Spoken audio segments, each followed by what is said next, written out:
And with the Utah Jazz, Will Hardy signs a contract extension. And what do we think about some of the players that are playing in the playoffs this year?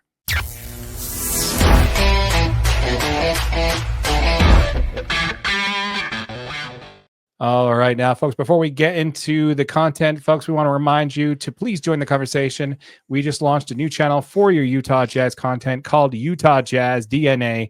This is a channel specifically for your Utah Jazz content. All of our content for Utah Jazz we posted here first. So please feel free to jump onto this channel, hit that subscribe button, jump in the comments, let us know what your thoughts are, and smash that like button for your boy AJ right over there. Real quick, folks, before we get into content, we want to quickly give a shout out to JK Philly. This was a YouTube channel that we did a collaboration with where they reached out to us in regards to other fan bases and how they felt about their team. And that was for us, the Utah Jazz. Check out JK Philly on YouTube. We're going to link to their channel in the description down below. Be sure to check them out. Actually, be right up there. Make sure you guys check those guys out. They're awesome to collaborate with, and we look forward to working with them in the future. Absolutely. So when it comes to this, man, there's a few things I want to talk about when it comes to the Utah Jazz. First one is going to be the story that came out on Monday, actually. Yeah. Was Will Hardy's contract extension. Did you hear about this? Absolutely. I mean, this was an ESPN ding on the phone that, Will Hardy had obviously signed a multi-year contract extension through the year 2031. It's interesting because you see a coach lose as much as he has in their first 3 years, and you don't think that they're going to be getting an extension.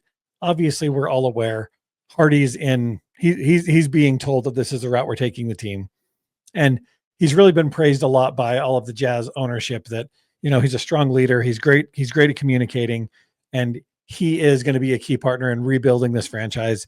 So, to be entering his fourth season, this year, it's just it's really cool to see him have an opportunity to keep pushing this team.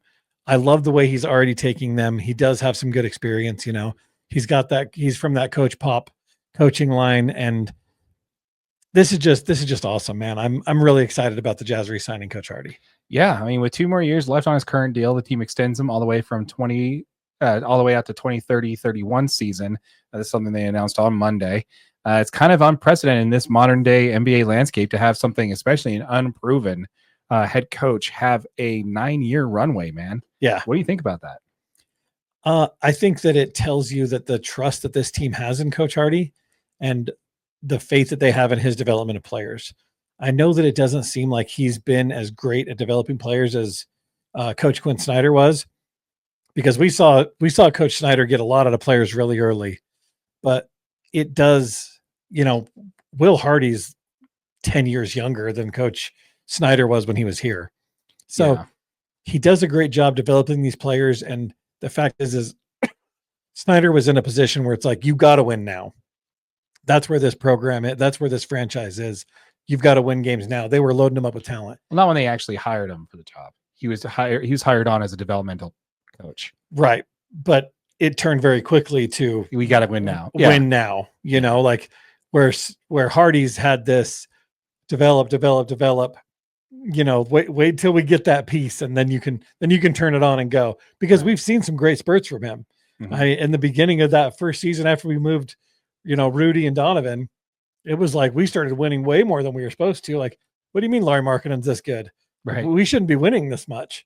Right. So I think when he actually does get the green light and we've got the talent around him that they think they can start winning ball games with, and, kind of pull ourselves away from that lottery pick position, I'm really excited to see what he can do once the gloves come off. Yeah, I have to agree with you, man. How much of this do you think it came off the hooves of the inside the industry noise about Pop stepping down as head coach? How much do you think this was a reaction to get him under a longer contract to show that this team has, a lot of play in there? Because obviously that probably would be a call that the San Antonio Spurs would make, which would be to Coach Hardy to say, hey, you want to come here. Yeah, I didn't think about that, but that's probably a great point. I mean, I think Hardy does definitely enjoy it here. And, with it being announced that Pop's finally stepping away from coaching and, moving into that general manager role, I think that's what it is, right? President basketball operations. Okay. Yeah. Yeah. Basically the same thing. I mean, that's a hit to the sport. And that those, with the talent that team has now and the push that they're making with their roster and their current setup, they're going to be looking for a head coach, and especially one that's got any roots at all back to San Antonio. Yeah, there's going to be plenty of those because a lot of good players came from that Popovich coaching Yeah. tree. I think this is kind of, if it was definitely kind of like the similar thing that I was talking about before last time. That this was definitely a move to basically just kind of for the team to reward their head coach, knowing that he's having to deal with stuff that he probably didn't think was going to happen when he came in and accepted this job. You know, knowing what's going to happen and what the process looks like going forward for him, that they're going to give him enough leash to let him know, like, hey, you know, you have some time here, set down roots. And he said he's all in, man. He's all in for the Utah Jazz, loves the organization, loves it here. And yeah, I think it's great, man. Super excited to have him here, man. Super excited to see what he can do when he's, you know, got a chance to play. So yep, absolutely. Got a chance to win games. So congrats, Coach Hardy. We look forward to seeing you on the sidelines for years to come, man. Go Jazz. So before we get into the next subject here, I want to talk about something real quick, which is, man, we are getting really, really close. Really, really close. Monday is the day, my friend. I don't want to talk about it. Don't jinx it. Monday is the day. We are less than a week away from the most important lottery in team's history. I'm hoping that the Utah Mammoth didn't suck all the lady luck out of the state, man. Oh, don't. I can't do it. Just so you guys know, when we put our show on next week, we will know where the Jazz will be drafting. Yeah. We did want to cover spot 3, spot 4, and kind of cover a breakdown what we do then. But with the show coming on next week, when we go live, it's going to be, we'll know. We're knowing. So we're just going to kind of jump right into that, man. We'll give you our reaction. We'll tell how whatever player we're in a position to draft could help the team. And did you see what KSL is doing? No. Oh my gosh, so great. So you can donate to the Primary Children's Hospital. And like the ad starts off with the number. It's like in this draft, the Utah Jazz take, and then it cuts to, like, you know, join us as we help join all the best karma, bring all the best karma to the state possible, you know. And he's like, we're donating, you know, to the Utah Primary Children's Hospital, donate $2. And it cuts in, he's like, wait a minute, why $2? Isn't that the number that so-and-so wears? He's like, hey. It's great what they're doing with that, man. They're trying to, it's a nice little charity option. They're trying to get money for the primary children's. But yeah, donate $2 to get to, you know, I think it's pretty funny. So yeah, people are trying to push the good mojo forward for sure. Yeah, we need all the good mojo we can get. For sure. Now, with that said, we're not necessarily, the reason why we're here is we're in an unprecedented amount of, you know, bad Jazz play. Let's be honest. So what I would like to do is, now that we're in the NBA playoffs and we're seeing a lot of these former Jazz players really kind of excel in their new roles. Rudy Gobert had a 2020 night to knock out the Lakers in a closeout game. You also had Mike Conley hitting clutch threes in that game as well. To take it over. And then you also have, you know, Donovan Mitchell, you know, right now they're in an 0-2 hole, but coming into this into this series, looked like the man that he needed to be, you know. Yeah. With all that said, do you ever look back and think for a second that this, you know, maybe this wasn't the right move? Blowing this team up and blowing it up, was it too early? It'd be a lot like, you know, what's his name? Oh gosh, Frank Layden. You know, after the Jazz went 7 games against the Lakers, you know, pushed them to 7 games and they didn't make it, blow it up the next year. Get rid of Stockton and Malone and just say, nope, sorry, let's reset. You know, there's something similar to there. Yeah. Would you ever look back and think, you know, did we blow this team up too early? I mean, I think that doubt's always going to be there, especially as a Jazz fan and watching that amazing season that we had in 21-22, where they were easily the best team in the league. They were the deepest team. They were the number 1 defensive team. They had like a top 10 offense. They were everything you wanted to watch in basketball, and it was beautiful basketball to watch. The ball never stopped. It was always moving. We had shooters just everywhere. I mean, and we pulled them off the bench. We had, you know, I mean, think back to that team. We had George Niang, Bojan Bogdanovic, Royce O'Neal. You know, those were just some of the key off the bench guys. And I mean, we're starting Gobert, Ingles, Conley, Nickeil Alexander-Walker. Walker wasn't starting, but he was on the team though. He was on the team and during this time, and this was a really, really fun basketball team to watch. But so was it a mistake to blow it up? I don't know. I think it depends on how Monday goes. I mean, that's when I can answer your question, Darren. Because let me phrase that with a different question then. Was it a mistake? Let's not phrase it that way. Let's phrase with the actual question on the subject topic here. I would have to agree. I think a lot about it when I watch these players that, you know, were this team, and now they've had a lot more experience in the playoffs, and they're performing well in the playoffs. What did we blow up too soon? Yeah. Let's just say we did. What was the problem? What was keeping this team from going over the edge? Was it just the internal squabbles? What do you think? I think the problem the thing that most held this team from going to the next step was we were relying on a really young Donovan Mitchell to carry the load of the scoring.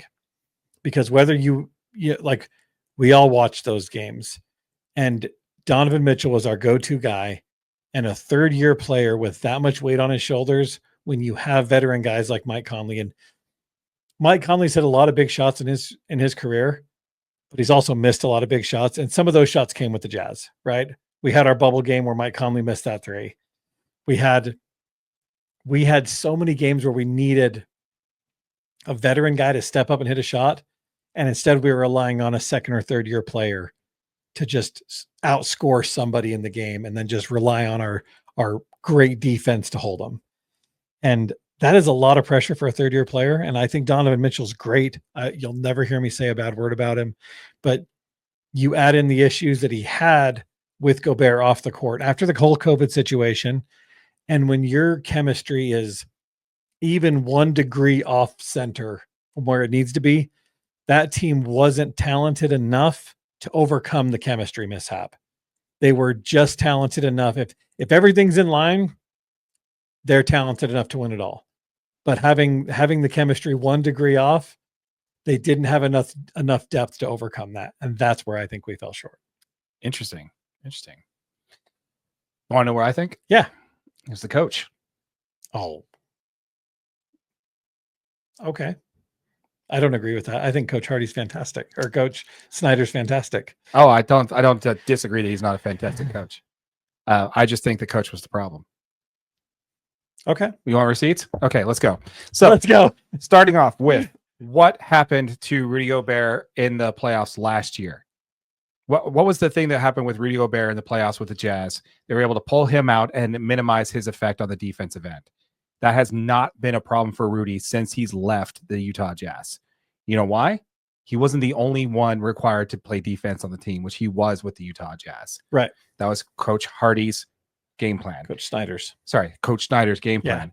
Drive the players in to Rudy and let him clean up everything. There was no back help. There was no helping the helper. There was no, defensive. There's nobody else boxing out once Rudy took care of the guy driving the basket. Yeah. That's where a lot of their points came from. And when they realized they were pulling Rudy out, he never made a single adjustment to changing the way he played.